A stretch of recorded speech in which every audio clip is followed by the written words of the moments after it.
Virgo, we've got something for you, Virgo. Yes, we are starting off my March monthlies with Virgo because we have an ending and a closing, and it happens right at the beginning of the month of March, and it happens in your sign.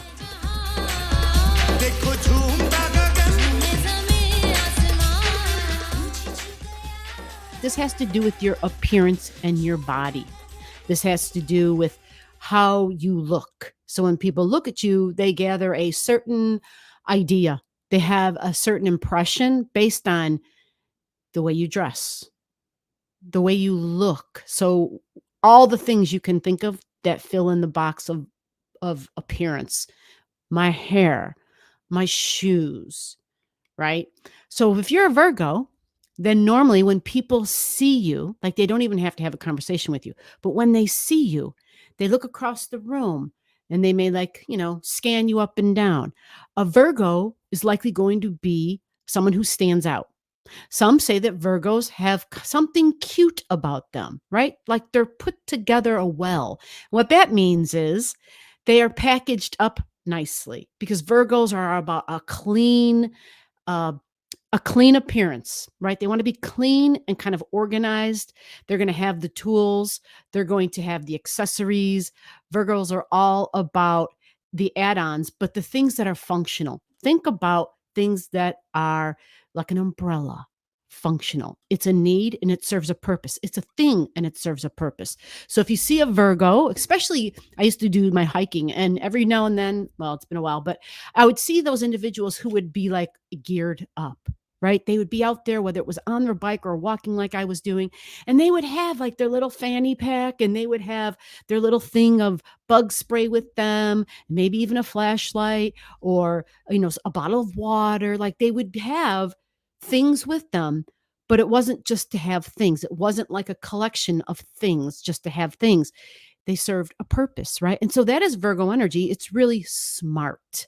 It's really smart. It's known as the troubleshooter of the zodiac. It can see the details and it can put things together and it can figure things out. So it's like they're always trying to take bits and pieces of information and get the full image of the puzzle, right? So they would probably like puzzles because they can take little bit pieces, the details, and put them together and make a picture.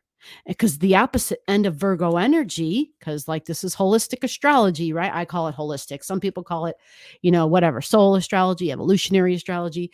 At the opposite end of Virgo is Pisces. See, Virgo is the details. And let me do this, the dang microphone. Virgo is the details, but Pisces is the big picture. It is the whole picture. It's all the details together, right? Opposite ends. And so that's what Virgo's trying to do. It's trying to collect the data and to create a picture, because that picture then gives understanding. And that's what Virgo is seeking. That's what Virgo is looking for. And so sometimes Virgos absolutely are they may have the answers, right? Because they the simple things, especially domestic side of life, they're like, hey, we can do this. I got a schedule. I got a calendar. I know such and such is on this date and this is here. And then we can make this work, or we can't make this work, right? So they're great at moving things around and making adjustments in the calendar as well. It's a flexible, mutable sign. That's you, right? So this is how you appear to be. So if things that I'm saying, some of them click and some of them don't, is because the appearance of a thing or a person isn't necessarily the truth. And when I say the truth, it's not necessarily who they are inside, right? Because it's just your appearance, like the cover of the book. So there's a full moon, right? There's an ending and a closure. There's a full moon coming and it's in your sign. And so this happens in your first house. Okay. And so this is right at the beginning of the month. This is around, you'll start seeing the moon in the sky March 4th, 5th, 6th. And then on the 7th is the full moon. Okay. So it signifies a completion, an ending, and a closure. And it likely will have something to do with your daily routines, possibly the way you dress. So you may be seen in different locations, right? Because it's your ascendant, which is the location of your body. And so if I'm seeing you in a certain place. So something is ending, like there's an old routine. And this could have to do with a job. This could have to do with just a routine around the home, because Virgo is definitely a domestic sign. And it's all about serving, serving, serving. Like, how can I serve? What can I do? Right. And it does it really well in the home, because that's Virgo's superpower. It's all about how things should be in the home. And it can be a bit idealistic, and likely tends to being uh, stuck on the perfection of how that should be. And that can be difficult when it comes time to working with Virgo energy, because it's been, some say Virgo energy can be critical and overly critical, right? Because it's looking at something and it's saying, well, it could be better, right? Because it's got Pisces at the opposite end, and it sees how it could be better, not understanding all the time that not everybody is capable of that, especially Pisces, because if we're thinking Pisces, it's very high, it's very idealistic, and it can be unrealistic if there's expectations attached to it. Yeah. So we do what we can when we can. Yeah.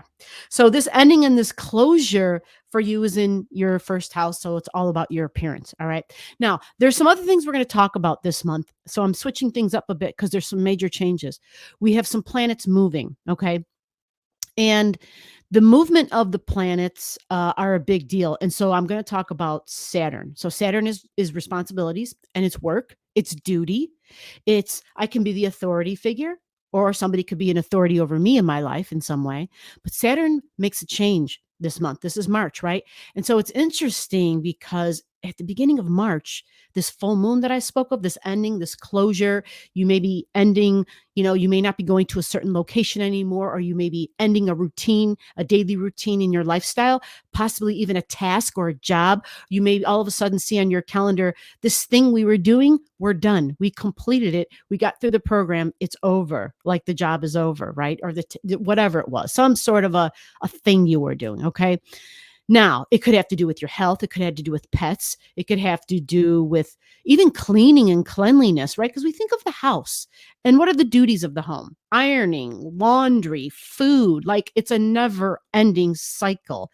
So there's just something there that could be changing and switching up. But because Saturn is also making this change almost exactly at the same time, of the full moon, it's probably going to be quite noticeable, because it's Saturn leaving the sign of Aquarius, an air sign, group energy, and going into Pisces. And Pisces is the opposite of you, the opposite of Virgo. It's very idealistic. So all of a sudden, Saturn, which can be boss energy, which can be goals and ambitions, which can be duty, which can be my job, it can be my professional career and ambition, my vocation even. I have to take a breath.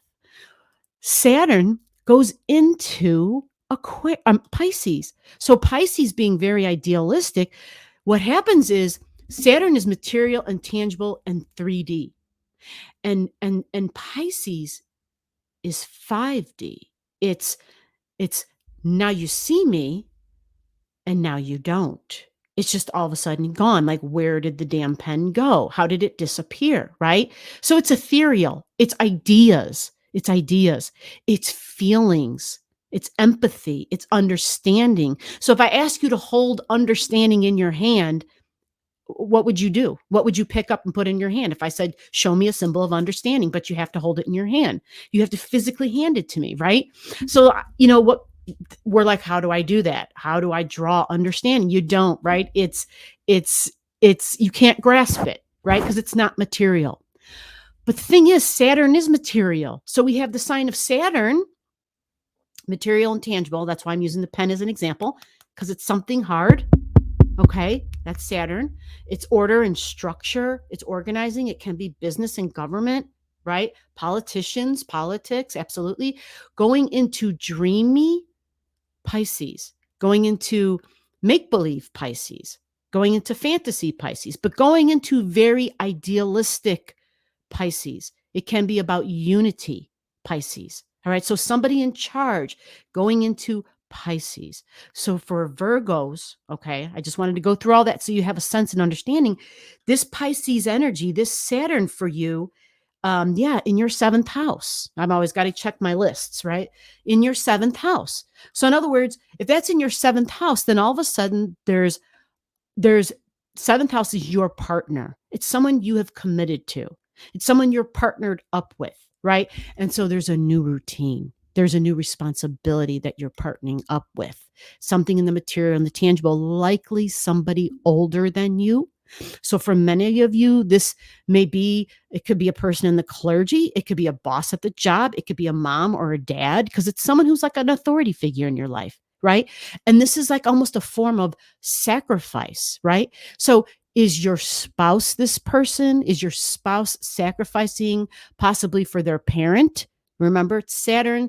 And so not everybody had a mom and dad in their life, right? So it could be either mom or dad, or it just could be somebody who they look up to in some way. But there's some amount of duty and responsibility attached to it because Saturn's in that seventh house. So that means we're talking about your spouse because it's your seventh house. So your spouse has Saturn there. So now your spouse could even become a boss because Saturn is there. So maybe your spouse becomes the person of authority. It could be that too.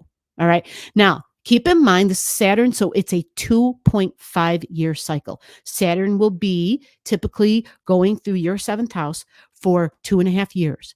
Now, some of you have smaller houses. So for some of you, some of that Saturn in Pisces may run into your eighth house too. The only way I would know is for you to comment to me and for me to look into your chart. Because remember, this is based on an ascendant reading, a whole house system, which means it's a general reading, which is why I stress all the time, pay attention to the degrees, have your own chart. And that's why I make myself available to answer your questions in the comments and for you to give me your birth digits so I can see your chart on my end.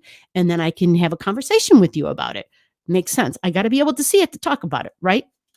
Now, the next thing we're going to talk about is your new beginning. All right. We have a new moon, which is a new beginning, and the new moon energy is going to be happening. It's really powerful. I just want to tell you this. It's really powerful because we are all experiencing a new beginning on the world axis point. There's a new moon in the sign of Aries, and it is at 0 degrees and 49 minutes. So yes, that's a big deal.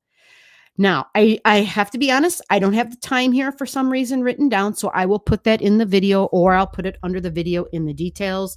I've got too much going on. So 0 degrees Aries point, world access point.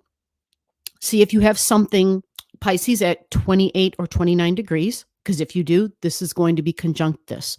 See if you have something in Aries at 1 or 2 degrees, because that'll also be part of this. Okay. It will trigger those. They'll be close enough to be together where they're having conversations, where they're touching each other, where they're holding hands. They are communicating. Okay. So a new beginning with Aries. Aries is all about the freedom of my body, the actions of my body, independent action. It's also about appearance and my physical body. It's Mars. So we can be very pumped up, very passionate, very driven when we have this new beginning, something we're driven about. Now, knowing the house number, knowing where Aries is in your chart will tell you. And for you, Virgo, so 8th house is emotions, buried emotions, deep wounds about your body, about your appearance. Okay. Now, for some of you who have a lot of soul memory, which you could absolutely have here, because having Aries energy, which is the oldest humans on the earth, the oldest bipedal, the oldest two-leggeds. Okay. That's the Aryan nation, folks. Let's be clear about that. So if you think about that logically, it definitely is not somebody with pale skin. No, it's not. You didn't have pale skin, right? So there's wounds connected to the appearance, and it can be cultural, it can be racial, it can be, there's going to be wounds because it's in your 8th house. And so that's what the 8th house is. It's buried deep, intense emotions, and it's a new beginning. So I do want to add that I did a little additional homework for this, for this particular degree, because it's a world access point. And this is, you're probably not going to like this, but I just want you to know this in advance. The symbol for this is volcanic. Yeah. So it's literally, that's the key word. So it's like a volcano with shit erupting out of it, which means there's deep buried wounds from the past that come up. Okay. That's what this means. So it's a new beginning, which is good news. It may not sound great at the front of the end of this, but it is good news because when we release that, when it gets out in the open, we can then begin to process. We can at least recognize and then process. We start the healing stuff. We start that journey. And that is key, starting that journey. So Aries point, Aries new moon, world axis point. It is a power. Here's some keywords. A power of clearly visualized ideals. A power of clearly visualized ideals. Okay. It's independent actions, freedoms of my body, healing from the wounds of the past. It could have been wounds of childhood of this lifetime, but chances are there's connections that go deeper than that, soul memory that go way back. And so this will begin that new process of healing. And that will eventually lead to freedom, freedom of actions, freedom of my independence, and regardless of how I look. Okay. Now let's go to your Pluto. Yes, we're going to talk about Pluto for you. Pluto going through Virgo's sixth house. Remember, this is a Virgo ascendant, Virgo rising. If you're listening to this reading and you're watching because you're a Virgo birthday, right? That's fine. But this isn't going to 1000% jive for you. So what I would love for you to do is to comment to me that you don't have your chart and you know, number one, you don't know what your rising sign is, because if you don't know that, then it's hard to place you with the right video. So if you get your digits to me, I can place you with the correct video that will give you the most accurate reading for who you are. Okay. So Virgo ascendants, this is the sixth house of health and daily routines. This is a lot of that Virgo stuff we talked about, right? It's you, sixth house, but you have Aquarius energy here. So Aquarius is like, again, independent, and there can be surprises. I don't want to do the normal and the regular routine. Aquarian energy here means I want cutting edge. I want to I think I'm staying ahead of the game. I don't want to do what I always did. I'm shucking tradition. I'm saying, well, that's the way it's always done. That's exactly why we're not doing it that way. That's Aquarius energy. It seeks to do something that is different. And it can even be disruptive. It may be using technology even because it's Aquarius energy. Now, this is friends. Having Aquarius in the sixth house is friends. So if you have Pluto there, I just want to let you know this might be a cycle that you're beginning where you're going to be losing friends possibly. And it doesn't mean like that they have to die, although that can be a thing, but your friendships are being deeply transformed because it's Pluto and Aquarius energy. And these would be people that you would see on a regular basis because it's the sixth house. These people were somehow part of your routine. You likely even worked with these people. Okay. So there may be deep transformations in that way. And some of these may mess with you psychologically. They don't have to be tragic, but for some people, there might be a getting up there in age type of thing that's happening, right? And so this might be a natural process, but there's definitely something disruptive happening because it's Pluto going into the sign of Aquarius, and it will be there for 20 years. Heads up, in the next 2 years, Pluto does back out. Actually, Pluto only stays in Aquarius right now for a few months, and then it goes retrograde back into Capricorn. And then about a year from now, like in January of 2024, Pluto will go back into Aquarius and stay there. Okay, so this Pluto going through your sixth house in Aquarius is going to give you a foreshadow of your 2024. And when 2024 comes, the next 19 years is Pluto going through your sixth house. So that means your daily routines are going to change. Okay. For some folks, they may be retiring, right? For some folks, there's a new health routine, right? It has to do with your chart. If you don't have it and you want to have it, all you got to do is comment below and I will get your chart to you. I will help you in any way that I can. That is what this channel does. Hope you enjoyed this reading. Take care. I will see you in the next one. Stay tuned. Bye-bye. Below the video, I'll have all the degrees for those of you who like to pay attention to the degrees in your chart. Again, if you don't know and you want to know, just comment below.